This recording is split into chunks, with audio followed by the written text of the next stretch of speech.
ताली बजाकर आप थक गए, हंसते हंसते आप थक गए, गीत सुन के आप थक गए। जानते हो जिसका नंबर सबसे बाद में आता है उसकी हालत क्या होती है? आपने कभी कोल्हू में, सड़क पर ठेले में कोल्हू में गन्ने का रस निकलते देखा है? अंतिम कवि की हालत बता रहा हूं। गन्ने को एक बार कोल्हू में डालते हैं, फिर पीछे से उठा के उसे दोबारा कोल्हू में डाल देते हैं, कई बार 3 बार उसे कोल्हू में डाल देते हैं, और जब बिल्कुल खुक्कस खोई हो जाता है तब मुझसे कहते हैं कि अब इसमें रस निकाल के दिखा। मैं नींबू फंसा के कोशिश करता हूं। सुनिए, बहुत अच्छा आपने सुना, सबने बहुत श्रेष्ठ संचालन। सब श्रेष्ठ होते हैं, जिसकी थोड़ी उम्र ज्यादा होती है उसकी तारीफ थोड़ा ज्यादा। हुजूर, ए हुजूर, अब मत उठना।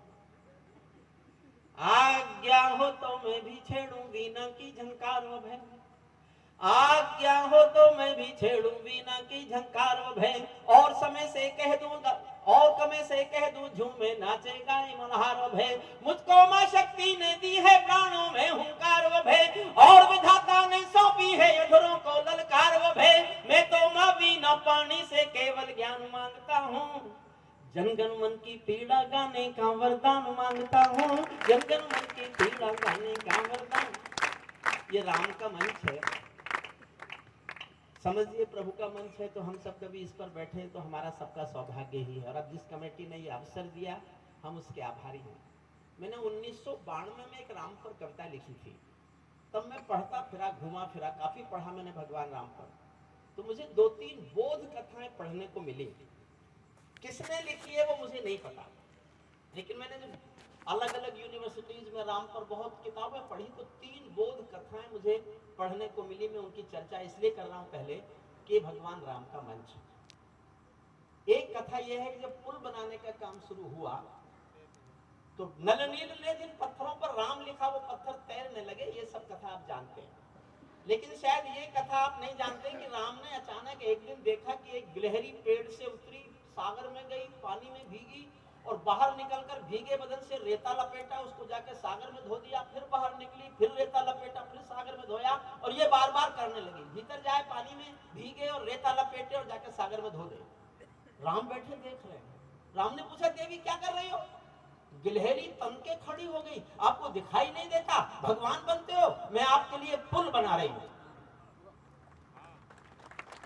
राम को आश्चर्य हुआ और कहा कि तुम्हारे 10-20-50 कण मिट्टी के समुद्र में डाल देने से, जो तुम्हारे भीगे बदन से मिट्टी लिपट जाती है, उसको समुद्र में डाल देने से मेरा पुल बन जाएगा? गिलहरी ने कहा, मत बनो, लेकिन इतिहास में लिखा जाएगा जब आपने कोई न्याय का काम शुरू किया तो चाहे मिट्टी के 10-20 कण दिए हों, योगदान मैंने भी दिया था, मदद मैंने भी दी। मुझे एक और कथा पढ़ने को मिली। जब रावण को यह पता चला, लंका की जनता को, कि राम के नाम के पत्थर तैर रहे हैं, हुजूर वापस, हुजूर, हे शहर आपसे कह रहा हूं वापस आओ। ये कोई पार्लियामेंट है जिसका मन करेगा उठ के चल देगा? अब मत उठना। मैंने जिन सरकारों पे लिखा वो बैठ गई। हरिओम पवार माइक पर हो और आपके उठ के जाने की हिम्मत। उत्तर प्रदेश में होते और अखिलेश की सरकार होती तो इस बहादुरी पर आपको यश भारती मिलती। मैं थोड़ी देर पढ़ूंगा लेकिन आपको बोर नहीं करूंगा। मैं अच्छा पढ़ूंगा इसका दावा नहीं करता, लेकिन दावा कर रहा हूं कि मैं बुरा नहीं पढ़ूंगा। लंका की जनता ने जब ये सुना कि राम के नाम के पत्थर तैरते हैं सागर में, तो डर गई लंका की जनता। कहा अपने राजा से तैरवा कर देख लो रावण से, वो तो कोई मायावी राजा लगता है, रावण कैसे लड़ेगा? उसकी पत्नी को चुरा के लाया, लड़ाई के लिए तैयार बैठा है। जनता ने कहा, रावण तुम भी पत्थर पर रावण लिख के तैरा के दिखाओ, वरना हम समझेंगे तुम राम से हार जाओगे। तो कथा में यह लिखा मिला मुझे कि रावण ने भी जनता के सामने पत्थर पर रावण लिखा, समुद्र में छोड़ा, पत्थर तैर गया। जनता तो खुश कि डरो मत, अपना राजा कम नहीं है। लेकिन रावण जब घर गया तो उसकी पत्नी ने जाते ही कहा कि ये बताओ ये हुआ कैसे? मैं जानती हूं तुमको पत्थर तैराने की विद्या नहीं आती, पत्थर तैरा कैसे? तो रावण की आंखों में आंसू आए और उससे कहा, किसी से कहना मत, मैंने पत्थर पर रावण लिखा और उसको धीरे से कह दिया, तुझे राम की कसम है जो डूबा। एक आखिरी कथा सुनाता हूं, जिससे अच्छा मैंने जीवन में कुछ नहीं पढ़ा, जिससे अच्छा मैंने जीवन में कुछ नहीं लिखा। और भारतीय संस्कार संस्कृति की आत्मा टपकती है एक छोटी सी कथा से। 15 सेकंड की कथा है।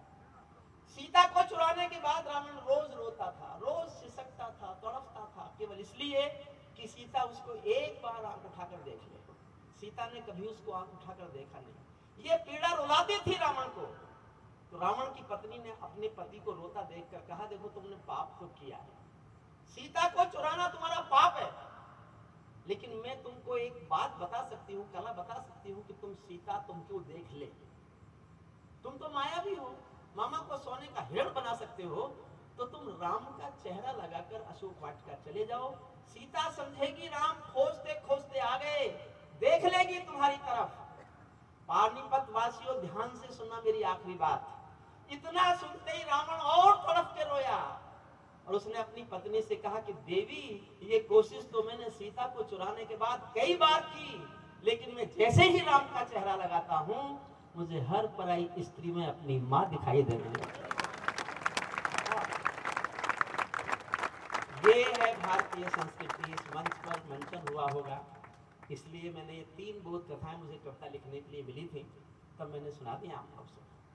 मैं ताजों के लिए समर्पण वंदन गीत नहीं गाता, मैं ताजों के लिए समर्पण वंदन गीत नहीं गाता, दरबारों के लिए कभी अभिनंदन गीत नहीं गाता।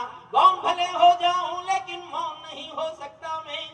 एक पंक्ति में मेरा चरित्र बता रहा हूं, उस एक पंक्ति को समझ जाओगे तो मेरा विश्वास बढ़ जाएगा कि मैं अपनी बात आपको समझा लूंगा। फिर दोहराता हूं, मैं ताजों के लिए समर्पण वंदन गीत नहीं गाता, दरबारों के लिए कभी अभिनंदन गीत नहीं गाता।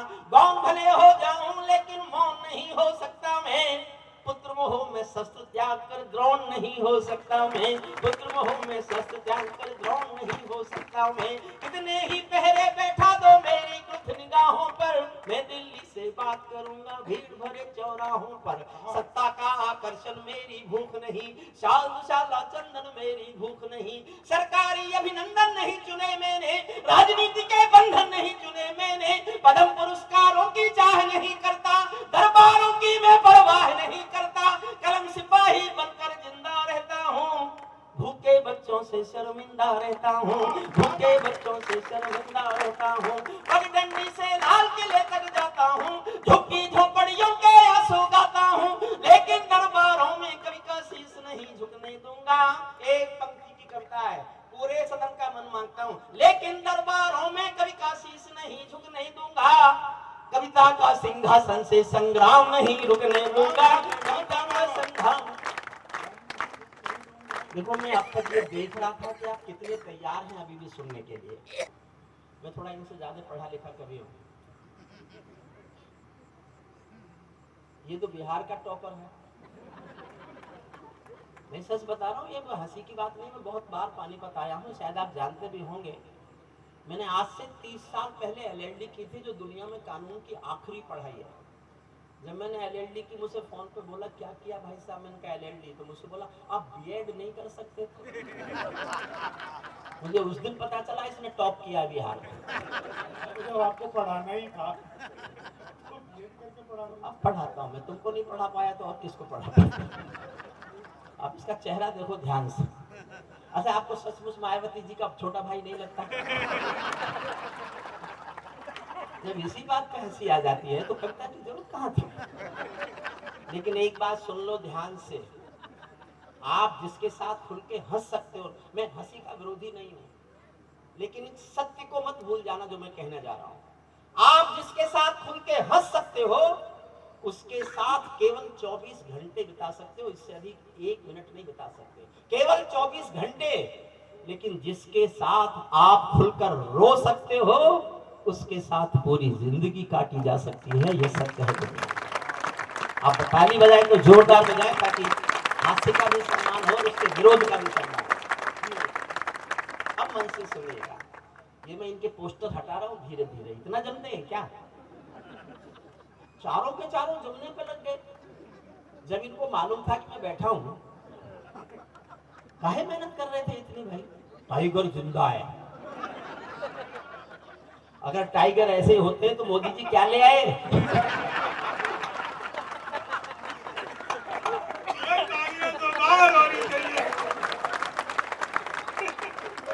आप सुनिए,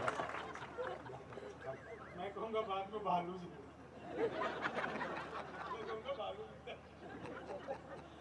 ये बात है। कितने खुश हो रहे आदमी जानवर बनने में, कितना खुश है। ये हमारे संस्कारों का पतन है। कर लो रामलीला, ये तो भालू बनना चाहते हैं, क्या कर लोगे आप? लेकिन राम की मदद तो भालुओं ने की थी, बंदरों ने की थी, जानवरों ने की थी। राम की मदद के लिए कोई आदमी नहीं थे ज्यादा। आदमी होते तो शायद स्वार्थ में सोचते मदद करें कि नहीं करें, लेकिन उन जंगली जानवरों ने अपना स्वार्थ नहीं सोचा। वो सचमुच राम के साथ चलिए मैं से पैरों में कविता के शीर्षक पर तय होगा कि कितने लोग इस कविता सुनना चाहते हैं और मैं कितना हिस्सा उस कविता का सुनाऊंगा। पैरों में अंगारे बांधे सीने में तूफान भरे, पैरों में अंगारे बांधे सीने में तूफान भरे, आंखों में दो सागर वांझे कई हिमालय शीश धरे। मैं धरती के आंसू का संतरास नहीं तो क्या गाऊं, मैं धरती के आंसू का संतरास नहीं तो क्या गाऊं, खूनी तालिबानों का इतिहास नहीं तो क्या गाऊं। कितने लोग सुनना चाहते हैं साहब? ये सल्यूट करता हूं आप। ये मेरा अंतरराष्ट्रीय विद्रोह है दुनिया के खिलाफ। मैं पूरी दुनिया के खिलाफ बोलने जा रहा हूं और आपके सहारे पर बोलने जा रहा हूं। फिर से सुनिएगा। पैरों में अंगारे बांधे सीने में तूफान भरे, आंखों में दो सागर वांझे कई हिमालय शीश धरे। मैं धरती के आंसू का संतरास नहीं तो क्या गाऊं, खूनी तालिबानों का इतिहास नहीं तो क्या गाऊं, आगामी तूफानों का आभास नहीं तो क्या गाऊं, दुनिया के दादाओं का उपहास नहीं तो क्या गाऊं, दुनिया के कविता शुरू होती है।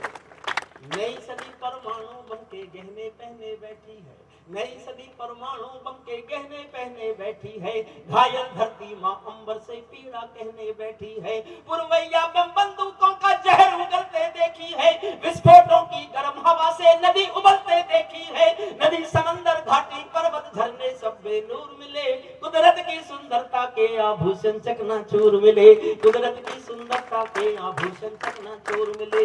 मैं मेहंदी पायल कंगन के गीत नहीं गाने वाला, मैं मेहंदी पायल कंगन के गीत नहीं गाने वाला, आग छोड़कर चंदन बन के गीत नहीं गाने वाला, मैं उगते सूरज की लाली गाने वाला चारण हूँ, धरती पर मानवता के अधिकारों का उच्चारण हूँ, अधिकारों में शब्द किरण का उजियारा गाता हूँ मैं, धरती से आतंकवाद का निपटारा गाता हूँ मैं, धरती से आतंकवाद का निपटारा गाता हूँ मैं। मेरी कलम कामना गाती है जगती खुशहाली की, लेकिन दिल में आग भरी है दुनिया की बदहाली की। कितना अधोपतन देखूंगा सत्ता के व्याकरणों में, गांधी लिंकन बुद्ध पड़े हैं चरमपंथ के चरणों में। दो पंक्तियां फिर मन मांगती हैं, संचालक आ गया। दो पंक्तियां पूरे सदन का मन मांगता हूं, मन तक पहुंचे आपके दिल में तीर सी जाके चुभे तो उठाना आकाश भर तालियां। कितना अधोपतन देखूंगा सत्ता के व्याकरणों में, गांधी लिंकन बुद्ध पड़े हैं चरमपंथ के चरणों में। मुझको ये पूरी दुनिया लाचार दिखाई देती है, मुझको ये पूरी दुनिया लाचार दिखाई देती है, चीर हरण की चौसर का दरबार दिखाई देती है, चीर हरण के चौसर गंधारी की धरती पर भूचाल दिखाई। मैंने बहुत बहुत बहुत गहन अध्ययन करके कविता लिखी है। मैं 3 महीने दिन रात एक नदी के किनारे पढ़ा रहा हूँ इस कविता को पढ़ने के लिए, लिखने के लिए। और एक दृश्य ने मुझसे कविता लिखवाई, उसकी चर्चा करूंगा। एक दृश्य टीवी का उन दिनों मुझे भीतर तक खल गया, मुझे भीतर तक मुझे रुलाया उसने, तब मैंने पूरी कविता लिखी। गंधारी की धरती पर भूचाल दिखाई देता है, अफगानों का जनजीवन बदहाल दिखाई देता है, तो तमंचों से घायल परिवेश दिखाई देता है, खूनी बाजों के पंजों में देश दिखाई देता है, यूएनओ में दुनिया का विश्वास टूटते देखा है, हथियारों के बल पर कोई देश लूटते देखा है, हथियारों के बल पर कोई देश लूटते देखा है। मैं आंसू में जीवन की अभिलाषा गाने निकला हूँ, अग्निपथ में भी मैं जान हूँ, मैं जीवन की अभिलाषा गाता फिरता हूँ। अग्निवंश के चारण कुल की भाषा गाता फिरता हूँ, अग्निवंश के चारण साहस करता हूँ। कोई इसे दुस्साहस समझे तो समझे, लेकिन मैं अपना साहस गाता हूँ। सुनना, मैं सागर के, मैं सूरज के साम्राज्य से आंख मिलाने वाला हूँ, मैं सूरज के साम्राज्य से आंख मिलाने वाला हूँ। दुनिया के हर दादा का मैं ताज हिलाने वाला हूँ। आसमान की लाली मेरे शब्दों की चिंगारी है, मेरी पूरी दुनिया से टकराने की तैयारी है। मैं शब्दों की क्रांति ज्वाल हूँ, वर्तमान को गाऊंगा। जिस दिन मेरी आग बुझेगी मैं उस दिन मर जाऊंगा। जिस दिन मेरी आग बुझेगी, एक बार जरा हाथ उठाकर पूरा सदन का शब्दों के गंध ज्वाल हूँ, वर्तमान को एक पंक्ति में महाकाव्य है, जिस दिन मेरी आग बुझेगी मैं उस दिन मर जाऊंगा। वाह वाह। तालिबानी आतंकों की शैली गढ़ने वाले हैं, तालिबानी बर्बरता की सीढ़ी चढ़ने वाले हैं, तालिबानी यादों में लादेन छिपा कर बैठे हैं, अपनी आंखों में पिंडी के नैन छिपा कर बैठे हैं। ये भारत के जानहरण की दर्द भरी दुर्घटना है, काबुल के दूतावासों में विस्फोटों की घटना है। इनके कारण हम जेलों से कातिल छोड़े बैठे हैं, ये गौतम बुद्धा की प्रतिमा बम से तोड़े बैठे हैं, ये गौतम बुद्धा की प्रतिमा बम से। तालिबानों की बेशर्मी शर्म पड़ी पानी पानी। जब हमारे देश का प्रधान लाल किले से अगले 25 साल नारी की अस्मिता के नाम करता है, तब एक देश में 600 साल पुराना पाषाण युग लौटाया। स्त्रियां पढ़ेंगी नहीं, स्त्रियां स्कूल नहीं जाएंगी, महिलाएं दफ्तर नहीं जाएंगी, बिना अपने घर वाले के किसी आदमी के साथ वो बाजार भी नहीं जाएंगी। 600 साल पुराना पाषाण युग एक देश में लौटा और पूरी दुनिया मौन देख रही है। मैं इस पर शब्द उठाता हूँ, तालिबानों की बेशर्मी शर्म पड़ी पानी पानी। तालिबानों की बेशर्मी शर्म पड़ी पानी पानी। दहशतगर्दों के कोड़ों से पिटती है दादी नानी, दहशतगर्दों के। और एक दर्द भरी गाथा गा रहा हूं, क्या स्थिति आज है नारियों की। तालिबानों की बेशर्मी शर्म पड़ी पानी पानी, दहशतगर्दों के कोड़ों से पिटती है दादी नानी। उनको कोई फर्क नहीं है उनके जीने मरने की, उनको कोई फर्क नहीं है उनके जीने मरने की। औरत केवल काया भर है बच्चे पैदा करने की, औरत केवल काया भर है बच्चे पैदा करने की। सात समंदर इनका दामन साफ नहीं कर सकते हैं, इनका दामन सात समंदर साफ नहीं कर सकते हैं। अल्लाह भी इनके पापों को माफ नहीं कर सकते हैं। काबुल के हर चौराहे पर चीख सुनाई देती है, हर अफगानी सीने पर बंदूक दिखाई देती है। मैंने भू पर मानवता के प्राण अटकते देखे हैं। वो दृश्य गा रहा हूं एक पंक्ति में। मेरे घर में भी दुर्घटनाएं घटी हैं, मेरे परिवार में भी लोग मरे हैं, लेकिन शायद मैं इतना जीवन में किसी भी दृश्य से, किसी भी मौत पर रोया नहीं जितना एक दृश्य देख के रोया। और उसे एक दृश्य ने मुझसे कविता लिखवाई है। आप तक मेरी बात पहुंच जाए तो इस पंक्ति को आपकी तालियों से सहेजना, तालियों से संभालना एक बहुत माइन्यूट ऑब्जर्वेशन है। जब मैंने ये देखा तब कविता लिखने का फैसला किया। काबुल के हर चौराहे पर चीख सुनाई देती है और अफगानी सीने पर बंदूक दिखाई देती है। मैंने भू पर मानवता के प्राण अटकते देखे हैं, मैंने भू पर मानवता के प्राण अटकते देखे हैं। जबियानों के पहियों से भी लोग लटकते देखे हैं, जबियानों के पहियों से भी। कविता का असली हिस्सा अब शुरू होता है साहब। मैं प्रवीण, मेरा छोटा भाई, बहुत लाडला, इसको समर्पित करता हूँ। मैं फोन पे सुनाता रहता था 2-4 लाइन, जब भी लिखता था मैं प्रवीण को सुनाता था। यहां से जुड़ना मेरे साथ। तालिबानी जिन्न के अब्बा आका तुम थे अमेरिका। किसने पैदा किया ये? 20 साल पहले। दुनिया में जहां भी युद्ध हो रहा है, दुनिया समझती है रूस और यूक्रेन लड़ रहे हैं। नहीं साहब, रूस और अमेरिका लड़ रहे हैं। ताइवान पर भी युद्ध होगा तो लोग समझेंगे कि ताइवान और चीन लड़ रहे हैं। नहीं साहब, युद्ध चीन और अमेरिका का ही होगा। दुनिया में जहां भी युद्ध है, एक तरफ अमेरिका है, एक तरफ कोई और। दुनिया की सबसे बड़ी अशांति का नाम है अमेरिका। मैं सिद्ध करता हूं कैसे। तालिबानी जिन्न 20 साल पहले इस जिन्न को खत्म करने आए थे, जबकि इससे पहले इन्होंने ही पैदा किया था।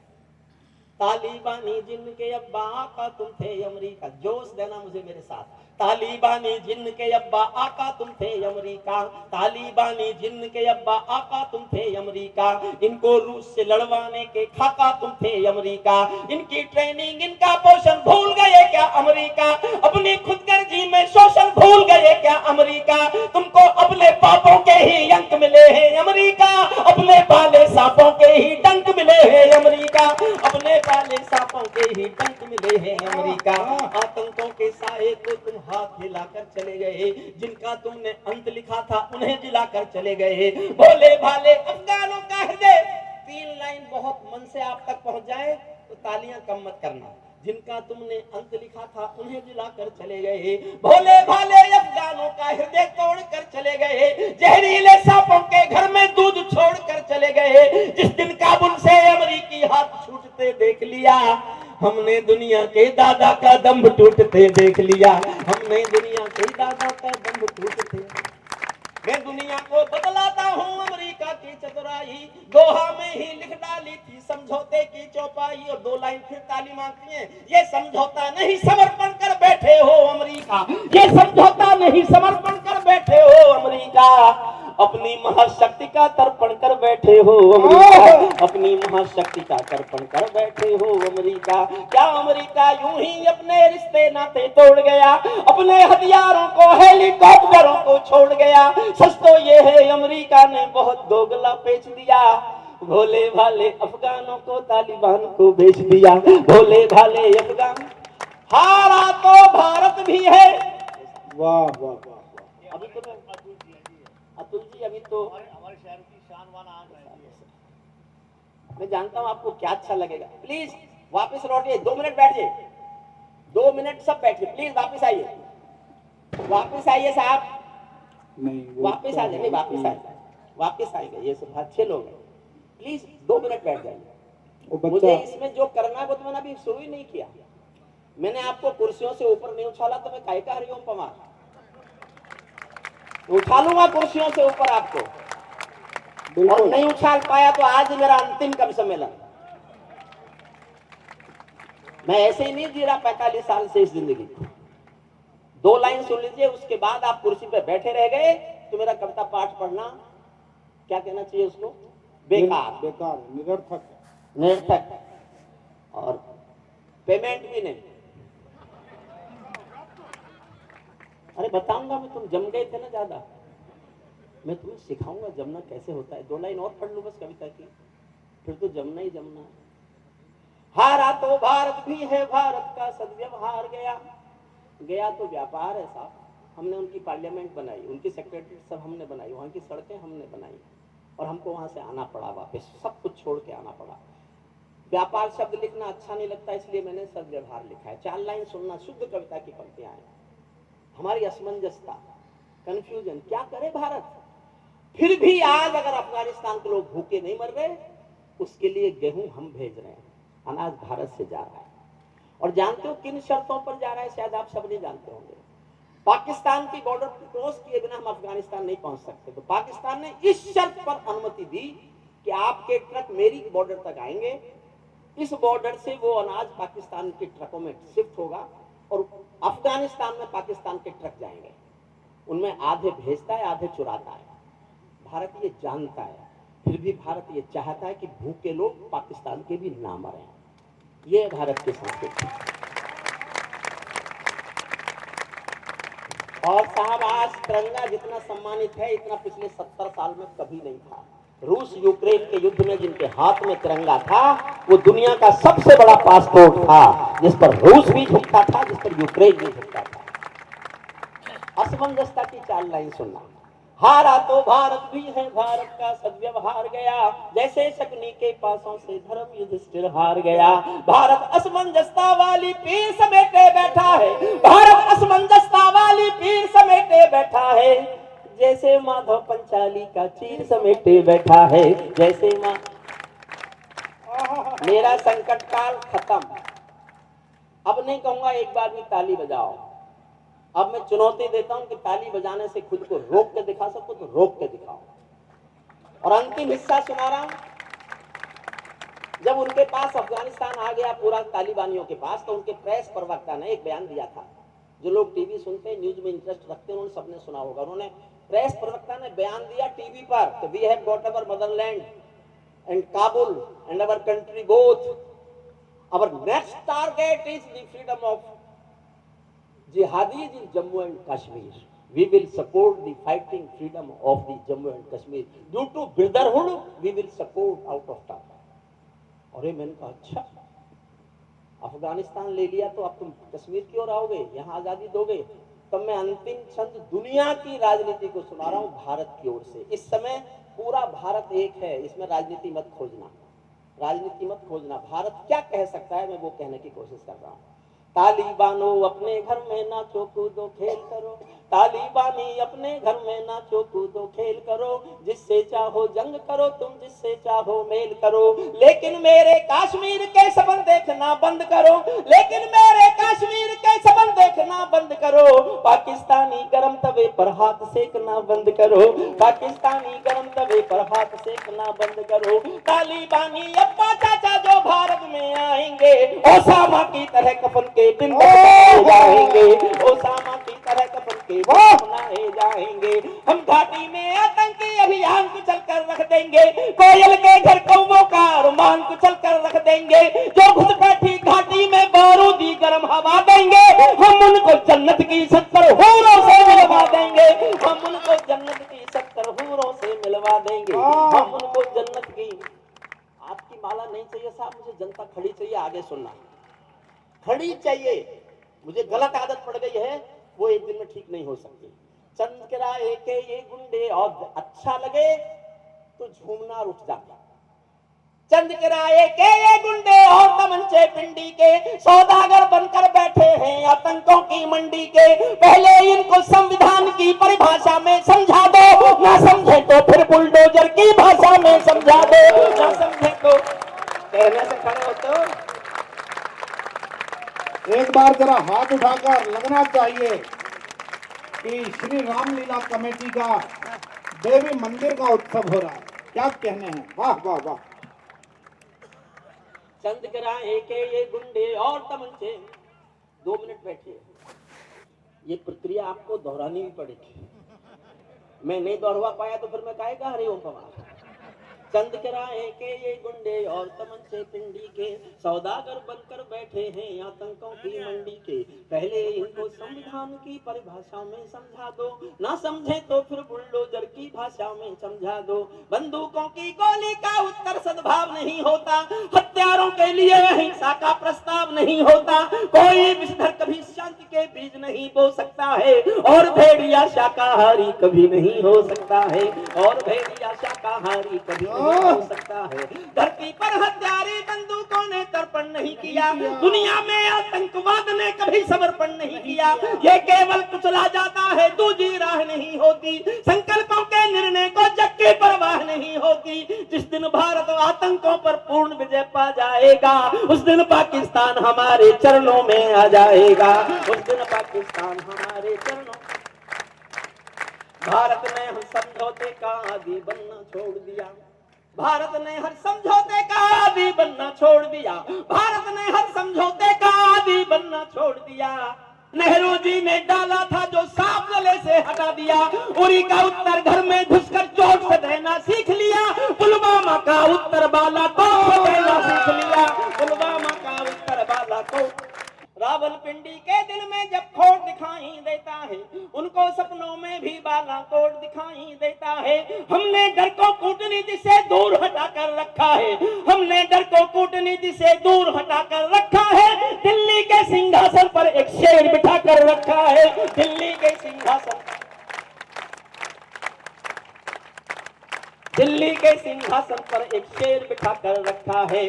भारत की संसद ने कस्में खा खा कर स्वीकारा है, भारत की संसद ने कस्में खा खा कर स्वीकारा है। पाकिस्तानी कब्जे वाला सब कश्मीर हमारा है, पाकिस्तानी कब्जे वाला अपना होने वाला है। मोदी है तो मुमकिन है कल ये सच होने वाला है, मोदी है तो मुमकिन है कल ये सच होने वाला है।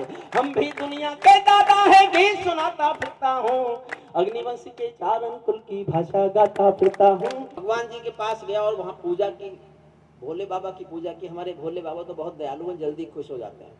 उसने कहा भी मैं खुश, तेरी पूजा से बहुत खुश, कोई भी एक मन्नत मांग ले मैं पूरी कर दूंगा। शादीशुदा तुरंत बोला मुझे कुंवारा कर दो। हंसो इस बात पर नहीं, अगली बात पर ठहाके लगाना इतने कि शंभू शिखर के पोस्टर उखड़ जाए। उसने कहा एक मन्नत कोई भी मांग लो पूरी कर दूंगा। शादीशुदा बोला मुझे तो कुंवारा कर दो। तो भगवान बोला साले, मैंने तुझे मन्नत मांगने के लिए कहा था, जन्नत मांगने के लिए नहीं कहा था। मेरी जन्नत से चिढ़ते हैं ये लोग। देखो प्रवीण, हम जिस कुल में पैदा हुए, मैं जाट कुल में पैदा हुआ हूं, ये मेरे हाथ में नहीं था। मैं जाट जरूर हूं लेकिन मूर्ख नहीं हूं उनके जैसा, जो गवर्नर होकर भी कुछ भी बोलता रहता। मैं ऐसा मूर्ख जाट नहीं हूं। वो भी मेरे क्लास फेलो रहे, हम दोस्त थे कभी, पर मुझे अब दुख होता है ये कहते हुए कि हम साथ पढ़ते थे। संवैधानिक पद का आदमी कुछ भी बोलता रहता है। अब आप रिटायर हो गए, आप बोलिए। एक जाट की शादी नहीं हो रही थी, ऐसा नहीं होती, कई बार मेरी नहीं हुई। अब क्यों नहीं हुई मुझे नहीं पता। मैं तो पढ़ा लिखा भी था, प्रोफेसर भी था, उन दोनों देखने में भी ठीक ठाक था। ठीक ठाक तो आप अब भी हैं, संभावना अभी भी बची हुई है। एक तो होता है फेंकना, इसे कहते हैं परम फेंकना। जाट की शादी नहीं हो रही तो उसको किसी ने सलाह दी कि तुम ऐसा करो, देवी की पूजा करो। जाट बोला अगर मैं देवी की पूजा करता तो मैं जाट होता, अग्रवाल नहीं होता, गुप्ता नहीं होता। जाट नहीं करते देवी जी की पूजा। लेकिन उसको समझाया, मैं अच्छा देवी जी की मत करो, तुम हनुमान जी की पूजा कर लो। जाट छुपते ही बोला उसकी तो खुद नहीं हुई थी। आनंद लो थोड़ी देर, आनंद। ये मुझे बिगाड़ रहे हैं। ये हासरस के कवि हैं हमारे, दुबे जी बड़े कवि, प्रवीण भैया बड़े कवि, और हमारा शंभू लाडला बहुत प्यारा। मैं बहुत प्यार भी करता हूँ सबको, लेकिन इनके साथ रहने का जो मुझ पर बुरा असर पड़ा है उसका असर देख लो। जाटने का उसकी तो खुद नहीं हुई थी, उसकी क्या पूजा करूं। किसी ने समझाया कि उसकी खुद भले ही नहीं हुई हो, लेकिन वो बड़े बड़े देवता हैं, बहुत देवता है, उनका आशीर्वाद फल जाता है, कर लो। पंडित जी ने सलाह दी। उसने एक पंडित जी से कहा फिर तुम आप मेरे साथ चलो। पंडित जी ने कहा ठीक है मैं चलूंगा। तो एक दिन जाट अपने खेतों में हल जोतने के बाद बैलों को साथ लेके, पंडित जी को साथ लेके हनुमान जी की पूजा करने चला गया। जैसे जैसे पंडित जी ने बताया ऐसे हनुमान की पूजा की। अब पंडित जी ने कहा कि घंटी बजाओ। तो जाट के हाथ में बैलों की रस्सी थी। जाट ने कहा पंडित जी से, पंडित जी रस्सी तुम पकड़ लो। तो बैलों की रस्सी पंडित जी को पकड़ा दी और घंटा बजाया। घंटा बजाया तो बैल बिदक गए। बैल बिदक कर भागे तो रस्सी पंडित जी के हाथ में फंस गई। अब दृश्य देखना, आनंद लेना। आगे आगे बैल भाग रहे हैं, पीछे रस्सी में पंडित जी के हाथ फंसे हुए हैं, पीछे पीछे पंडित जी भाग रहे हैं, उसके पीछे पीछे जाट भाग रहा है। रास्ते में देवी का मंदिर था। आनंद लेना सब, पूरा आनंद लेना। तो देवी ने मजाक सूझा, देवी को विनोद सूझा। तो पंडित जी से बोली, पंडित जी कहां सुबह सुबह भागे जा रहे हो। तो पंडित जी बोले, देवी आज तक तूने बनियों का, ब्राह्मणों का ब्याह कराया होगा, जब किसी जाट का कराएगी ना तो पता चलेगा कितना भागना पड़ता है। आजादी के टूटे फूटे सपने लेकर बैठा हूँ, घाव जिन्होंने भारत माता को गहरे दे रखे हैं, घाव जिन्होंने भारत माता को गहरे दे रखे हैं, उन लोगों को जेड सुरक्षा के पहरे दे रखे हैं। सल्यूट आपको साथ। मन से सुन लीजिए, ये मेरे दिल के छाले हैं, बहुत अच्छी कविता, मैं जिन्हें बहुत आपके बीच फोड़ना चाहता हूँ। बहुत शानदार। घाव जिन्होंने भारत माता को गहरे दे रखे हैं, उन लोगों को जेड सुरक्षा के पहरे दे रखे हैं। जो भारत को बर्बादी की हद तक लाने वाले हैं, वे ही स्वर्ण जयंती का पैगाम सुनाने वाले हैं। वो ही स्वर्ण जयंती शुरू होती है। आजादी लाने वालों का तिरस्कार तड़पाता है, बलिदानी पत्थर पर थूका बार बार तड़पाता है। इंकलाब की बलबेदी भी जिससे गौरव पाती है, आजादी में उस शेखर को भी गाली दी जाती है, आजादी में उस शेखर को भी गाली दी जाती है। मैं दिनकर की परंपरा का चारण हूँ, भूषण की शैली का अर्थ उदाहरण हूँ, इसीलिए मैं दरबारों के गीत नहीं गा सकता हूँ। मैं पीड़ा की चीखों में संगीत नहीं ला सकता हूँ, मैं पीड़ा की मैं रोया लिखते समय आप पर क्या गुजरेगी मैं नहीं जानता, सुनना। इससे बढ़कर और शर्म की बात नहीं हो सकती थी, इससे बढ़कर और शर्म की बात नहीं हो सकती थी। आजादी के परवानों पर घात नहीं हो सकती थी। कोई बलिदानी शेखर को आतंकी कह जाता है, पत्थर पर से नाम हटाकर कुर्सी पर रह जाता है, पत्थर पर से नाम हटाकर कुर्सी पर रह जाता है। गाली की भी कोई सीमा है, कोई मर्यादा है, ये घटना तो देशद्रोह की परिभाषा से ज्यादा है। मेरी आंखों में पानी है, सीने में चिंगारी है, राजनीति ने कुर्बानी के दिल पर ठोकर मारी है। सारे वतन पुरोधा चुप थे, कोई कहीं नहीं बोला, लेकिन कोई ये ना समझो कोई खून नहीं खोला, लेकिन कोई क्या गुजरी होगी। कल्पना करो, शहीदों की आत्मा ने सुनी होगी ऊपर। अद्भुत भाई साहब, अद्भुत है। मैं उस सौंदर्य बोध को जीना चाहता हूँ, गाना चाहता हूँ, आपके साथ बांटना चाहता हूँ। शहीदों पर क्या गुजरी होगी, वो सब सुन रहे होंगे कि आज एक कुर्सी चंद्रशेखर आजाद को गाली दे रही है, मानो वो हिंदुस्तान के हर शहीद को गाली दे रही है। सारे वतन को रोधा चुप थे, कोई कहीं नहीं बोला, लेकिन कोई ये ना समझो कोई खून नहीं खोला। सुनकर बलिदानी बेटों का धीरज डोल गया होगा, मंगल पांडे फिर शोणित की भाषा बोल गया होगा, मंगल पांडे फिर शोणित की भाषा बोल गया होगा। सुनकर हिंद महासागर की लहरें तड़प गई होंगी, शायद बिस्मिल की गजलों की बहरें तड़प गई होंगी। नील गगन में कोई पुच्छल तारा टूट गया होगा, अशफाकुल्लाह की आंखों में लावा फूट गया होगा, अशफाकुल्लाह की आंखों में लावा फूट गया होगा। भारत भूमि पर मरने वाला टोला भी रोया होगा, इंकलाब का रंग बसंती चोला भी रोया होगा। चुपके चुपके रोया होगा संगम तीरथ का पानी, आंसू आंसू रोई होगी धरती की चूड़ानी, एक समंदर रोई होगी भगत सिंह की कुर्बानी। क्या ये ही सुनने की खातिर फांसी झूले सेनानी, क्या ये ही सुनने की खातिर। बहुत गुस्से में था साहब, मैं इस गुस्से पर मोहर चाहता हूं पानीपत के लोगों की। अगर आपको लगे कि इस देश के किसी कवि को इतना गुस्सा करने का हक है, तो मेरे गुस्से को मोहर दे देना तालियों की। सुनना, चुपके चुपके रोया, 4 लाइन अत्यंत क्रोध में लिखी मैंने, और क्रोध में मैं कहां तक जा सकता था। चुपके चुपके रोया होगा संगम तीरथ का पानी, आंसू आंसू रोई होगी धरती की चूनरधानी, एक समंदर रोई होगी भगत सिंह की कुर्बानी। क्या ये ही सुनने की खातिर फांसी झूले सेनानी, जहां मरे आजाद पार्क के पत्ते खड़क गए होंगे, जहां मरे आजाद पार्क के पत्ते खड़क गए होंगे, कहीं स्वर्ग में शेखर जी के बाजू फड़क गए होंगे। शायद पल दो पल को उनकी निदिया भाग गई होगी, फिर पिस्तौल उठा लेने की इच्छा जाग गई। जरा एक बार हाथ उठाकर तालियां बजाइए, अद्भुत पंक्ति कही है पवार की। शायद पल दो पल को उनकी निदिया भाग गई होगी, शायद पल दो पल को उनकी निदिया भाग गई होगी, फिर पिस्तौल उठा लेने की इच्छा जाग गई होगी। शेखर महायज्ञ का नायक गौरव भारत भूखा है, जिसका एक आधी मिनट में मैंने शेखर पर कई किताबें पढ़ी और कुछ 6-7 लाइन का सारांश निकाला है। सुनना, शेखर महायज्ञ का नायक गौरव भारत भूखा है, जिसका भारत की जनता से रिश्ता आज लहू का है, जिसके जीवन के दर्शन ने हिम्मत को परिभाषा दी, जिसके पिस्टल की गोली ने इंकलाब को भाषा दी, जिसने धरा गुलामी वाली क्रांति निकेतन कर डाली, आजादी के हवन कुंड की अग्नि चेतन कर डाली, जिसके कारण त्याग अलौकिक माता के आंगन में था, इकलौता बेटा होकर भी आजादी के रन में था, जिसको खूनी मेहंदी से भी देह रचाना आता था। आगे चौथी लाइन पर बहुत दाद चाहता हूं साहब। मेरे घर में नेता बहुत हैं और उनके खिलाफ बोलने की मैं हिम्मत करता हूं, तो मैं कई बार तो बड़े जो मुझसे उम्र कहते तू पिटेगा, मैंने कहा तुमसे पिट लूंगा, जनता की सहानुभूति तो मेरे साथ है। मन से सुनना, एक पंक्ति पर बहुत दाद चाहता हूं, जिसके कारण त्याग अलौकिक माता के आंगन में, इकलौता बेटा था, गरीब था। एक मैं जब उन पर लिखना चाहता था, मैंने बहुत किताबें पढ़ी, एक वाक्य ऐसा पढ़ने को मिला जिसको पढ़ के मैं फिर रोया। शायद आपको नहीं पता होगा, चंद्रशेखर आजाद सरकारी खजाने लूटते थे, वो पैसा उनकी संदूक में रहता था, इकलौते बेटे थे, माँ बाप गरीब थे।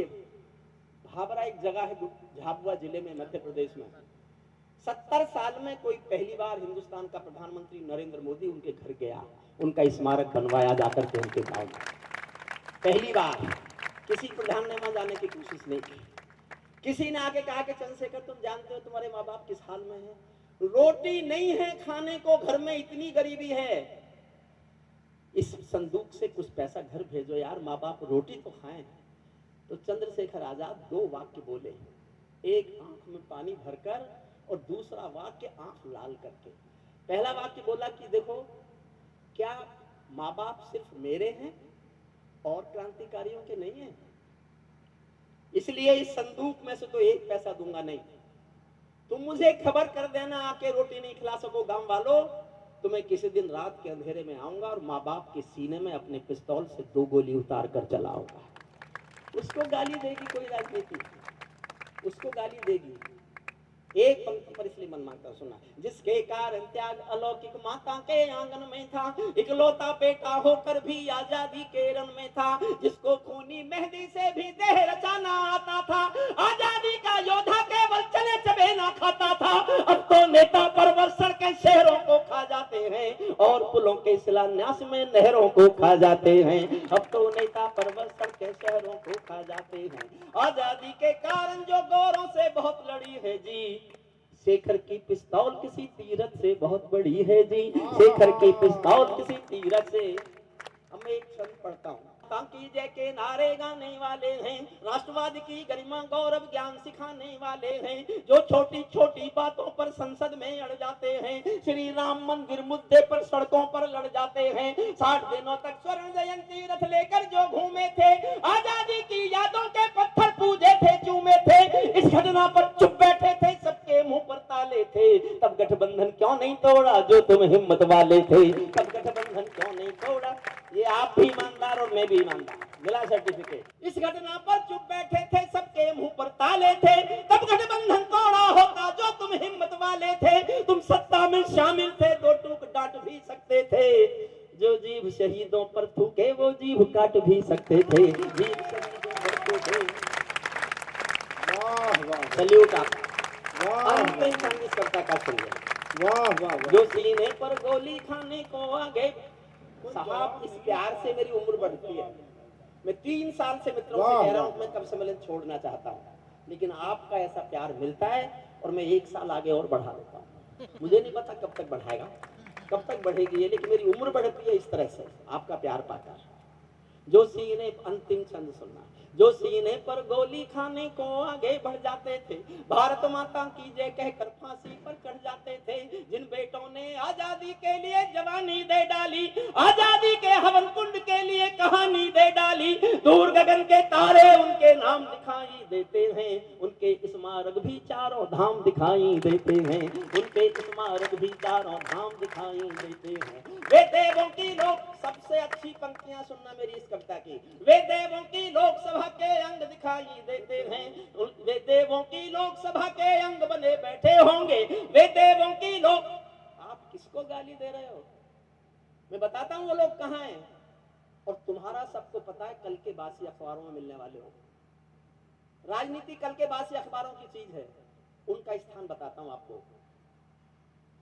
वे देवों की लोकसभा के अंग बने बैठे होंगे, वे देवों की लोकसभा के अंग बने बैठे होंगे, वे सतरंगी इंद्रधनुष के रंग बने बैठे होंगे, उन बेटों की याद भुलाने की नादानी करते हो, इंद्रधनुष के रंग चुराने की नादानी करते हो, इंद्रधनुष के रंग चुराने की नादानी करते हो, जिनके कारण ये भारत आजाद दिखाई देता है, अमर तिरंगा उन बेटों की याद दिखाई देता है, उनका नाम जुबां पर लो तो पलकों को झपका लेना, उनकी यादों के पत्थर पर 2 आंसू टपका देना, जो धरती में मस्तक बोकर चले गए, दाग गुलामी वाला धोकर चले गए, मैं उनकी पूजा की खातिर जीवन भर गा सकता हूँ, मैं सूरज का बेटा तम के गीत नहीं गा सकता हूँ, मैं पीड़ा की चीखों में संगीत नहीं ला।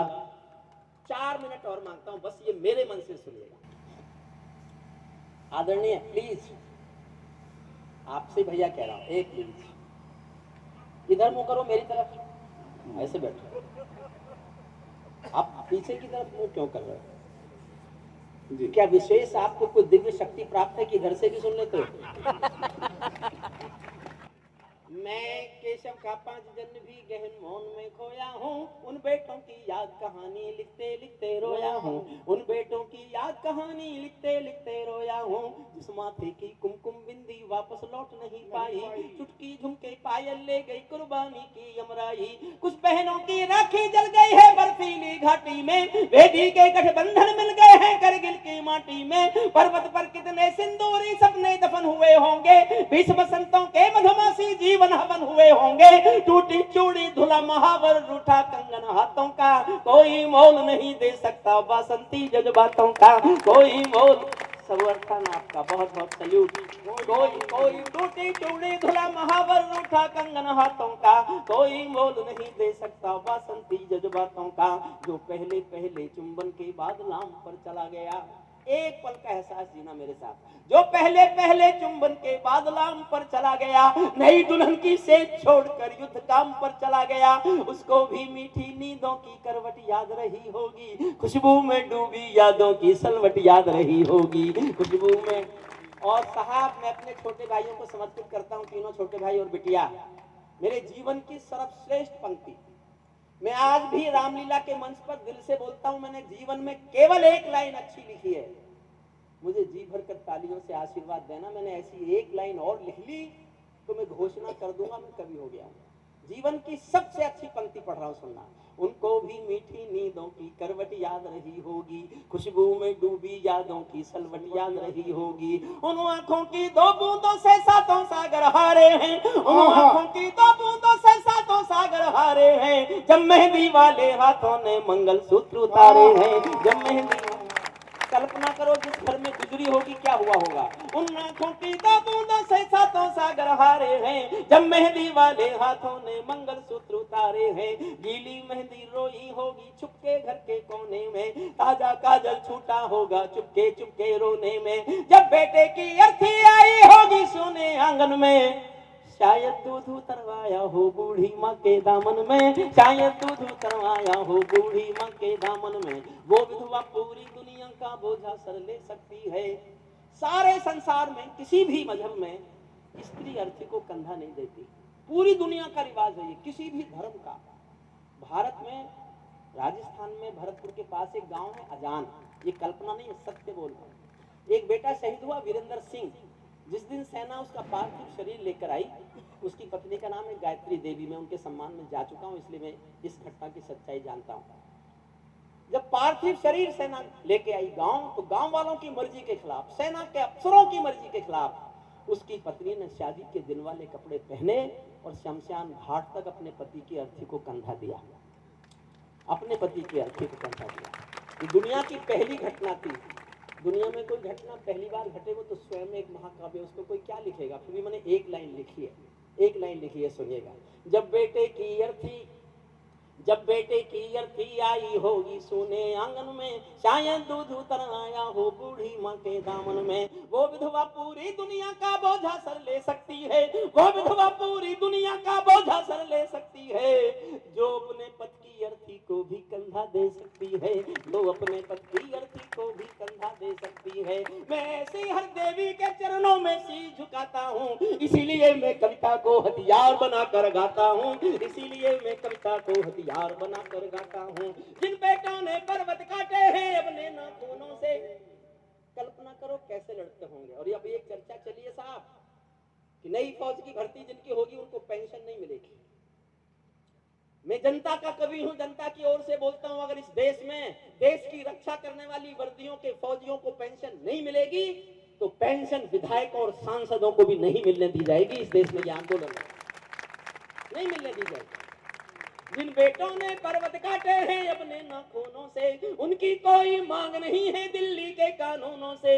जो सैनिक सीमा रेखा पर ध्रुव तारा बन जाता है, उस कुर्बानी के दीपक से सूरज भी शर्माता है। गर्म दहानों पर तोपों के जो सीने अड़ जाते हैं, उनकी गाथा लिखने को अंबर छोटे पड़ जाते हैं। उनके लिए हिमालय कंधा देने को झुक जाता है, कुछ पल को सागर की लहरों का गर्जन रुक जाता है। उस सैनिक के शव का दर्शन तीरथ जैसा होता है, चित्र शहीदों का मंदिर के दीपक मूरत जैसा होता है। चित्र शहीदों क्या ये देश उन्हीं का है जो सीमा पर मर जाते हैं? क्या ये देश उन्हीं का है जो सीमा पर मर जाते हैं? अपना खून बहा कर टीका सरहद पर कर जाते हैं। कोई युद्ध वतन की खातिर सबको लड़ना पड़ता है, संकट की घड़ियों में सबको सैनिक बनना पड़ता है। जो भी कौम वतन की खातिर मरने को तैयार नहीं, उसकी संतति को आजादी जीने का अधिकार नहीं। उसकी संतति। अंतिम पंक्तियां पढ़ता हूँ। कोई युद्ध वतन की खातिर सबको लड़ना पड़ता है, संकट की घड़ियों में सबको सैनिक बनना पड़ता है। जो भी कौम वतन की खातिर मरने को तैयार नहीं, उसकी संतति को आजादी जीने का अधिकार नहीं। सैनिक अपने प्राण गंवा कर देश, सैनिक अपने प्राण गंवा कर देश बड़ा कर जाता है। सैनिक अपने प्राण गंवा कर देश बड़ा कर जाता है। बलिदानों की बलवेदी पर राष्ट्र खड़ा कर जाता है। जिनको माँ के बलिदानी बेटों से प्यार नहीं होगा, उन्हें तिरंगे को लहराने का अधिकार नहीं होगा। बहुत बहुत धन्यवाद।